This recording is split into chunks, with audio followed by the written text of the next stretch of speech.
Well, it's only through economic cooperation that African countries can achieve a meaningful economic development and also begin to address many of the social ills Africa faces. This is the view of the Free State Premier, Ace Magashule, who recently led a delegation to Rwanda.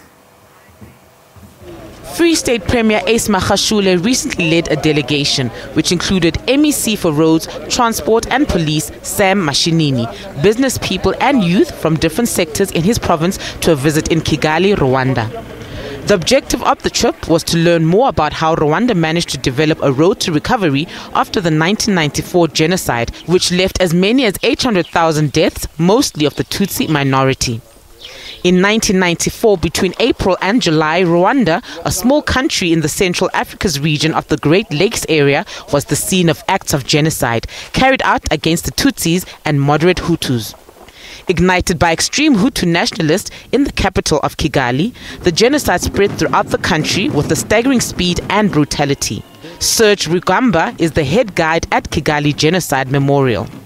So we are talking about problems that are caused by colonial powers and how Rwandan people and leadership of that time failed to redress the situation and the continued line and diverse ideologies that were created by the colonial powers in Rwanda, which led later to a genocide where over 1 million of population were murdered. And what we show is how people can decide to take the destiny as a nation for the sake of their future by changing the situation. So we are talking about how our current regime helped to set up policies that had finally reunified the Rwandans. That's why we see a country which is safe, which is contrary for what was in this country before.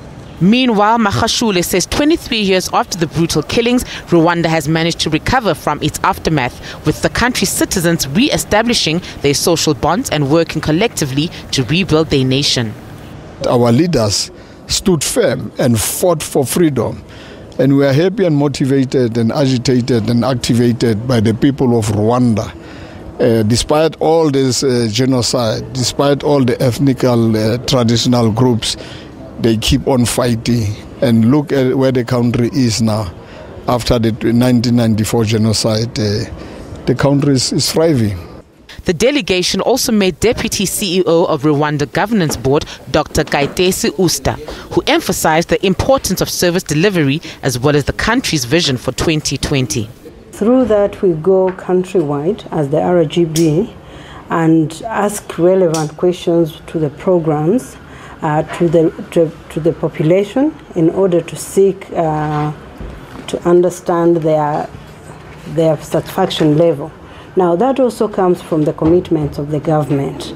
The government of Rwanda today is committed to a 2020 vision, the Vision 2020, and through the Vision 2020, the government draws shorter-term developmental strategies, the poverty alleviation strategies, and many other strategies that are targeting development.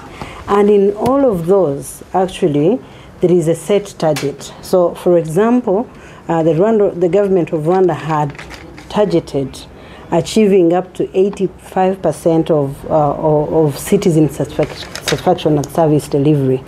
With South Africa celebrating Youth Month, the delegation also met with the Ministry of Youth and ICT Secretary Francois Marge, who elaborated on government programs for youth development. We have what we call a happy generation.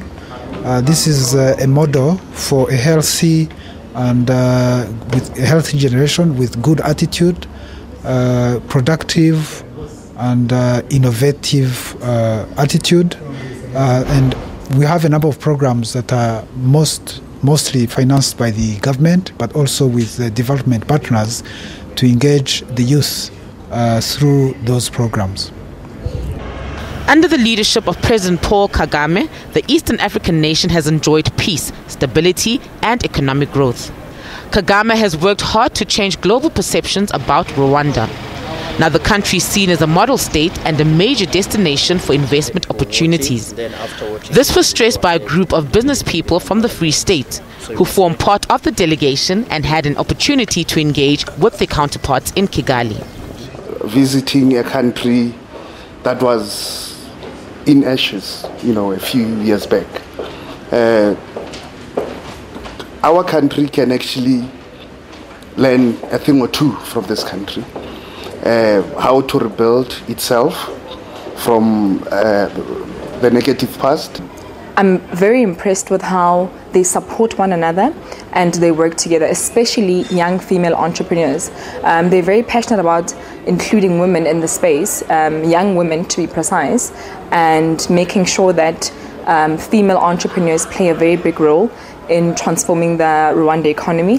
And in the village, people of this country pride themselves on a clean environment, mostly based on agriculture. The government also assists them with a project called One Cow, One Family.